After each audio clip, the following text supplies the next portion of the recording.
because it makes space for wonder, it paints the world in beautiful color, and it adds just a little bit of magic to the everyday life.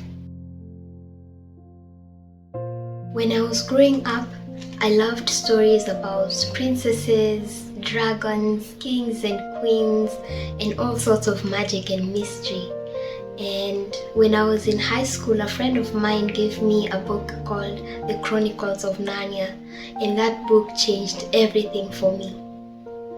It opened a door and it showed me how stories could be both magical and meaningful at the same time.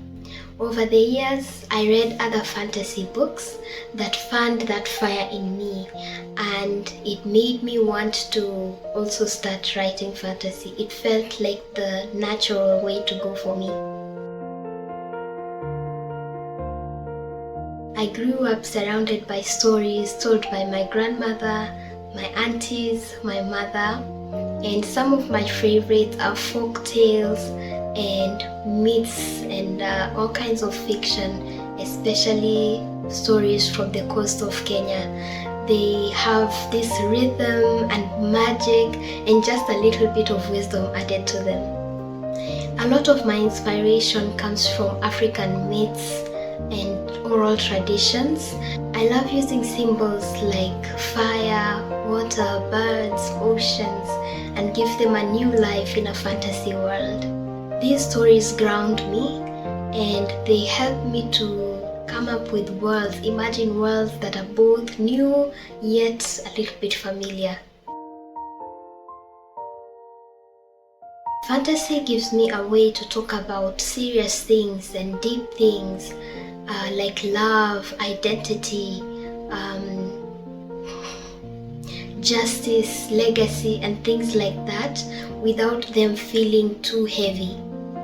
Honestly, that's why I don't read a lot of non-fiction, because it tends to feel a little bit dry sometimes, but that's just my personal preference.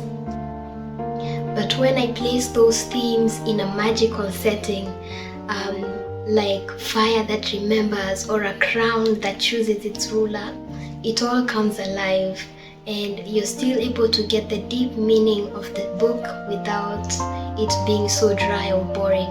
So it becomes emotional, visual, as well as memorable. I think readers can feel that too, because sometimes the best way to tell the truth or to tell a lesson is through a story. I read a line once, I don't really remember where from, but it says, "Magic doesn't fix everything, but it reveals what is worth fighting for." That's what fantasy does for me. It's not about running away from reality, but in a way, it reveals the deep things, the heavy things, and bring them into light. And in that light, we can see hope and purpose, and sometimes even healing. If you love stories that carry both magic and meaning, then you're in the right place. Please subscribe and let's explore this world of storytelling together. Thank you.